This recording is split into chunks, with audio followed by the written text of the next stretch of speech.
তুমি এমন একটা ব্যক্তি যে কয় আইলো তার পিছেই যাও, গেলে পরে তোমার ক্ষতি হয়, লাভ হয় না।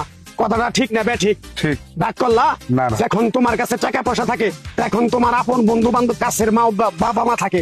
যখন তোমার কাছে টাকা পয়সা থাকে না, তোমার আত্মীয় স্বজন কোনো বন্ধু বান্ধব তোমার কাছে থাকে না। কথাটা ঠিক না বে ঠিক? ঠিক। রাগ করলা? না, না। এই কথাগুলো আগে পিছনে কোনদিন বলছিলা? না। তুমি মানুষের পিছনে যায় হাজার হাজার টাকা পয়সা নষ্ট করো, তোমার পিছনে এসে কেউ 10টা টাকা ক্ষতি করে না।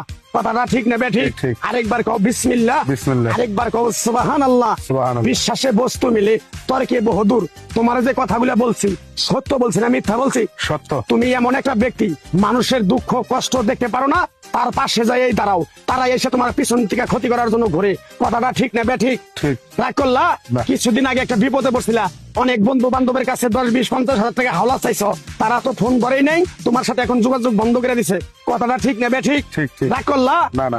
এই তাবিজ গাছ গাছরা দিয়া কারো কাছে টাকা পয়সা নিয়ে খাই না, তোর কাছ থেকে সামান্য কিছু টাকা নিয়ে আমি একসঙ্গে হোটেলে খামু, দিতে পারবি?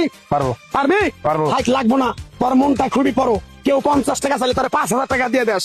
কথাটা কি করছি বুঝতে পারছ? জি। আরেকবার কবি বিসমিল্লাহ। বিসমিল্লাহ। বিসমিল্লাহ বলার সাথে সাথে তুই আমারে 500 টাকা দিবি, তোর এক টুকরা গাছ দিয়ে যাবো। এই গাছটা তুই নিয়ম কানুন মাইনা ব্যবহার করবি, আল্লাহ তোরে মুক্তি করবো। কথাটা কি বুঝতে পারছ? জি। আরেকবার কবি বিসমিল্লাহ। বিসমিল্লাহ। তোরে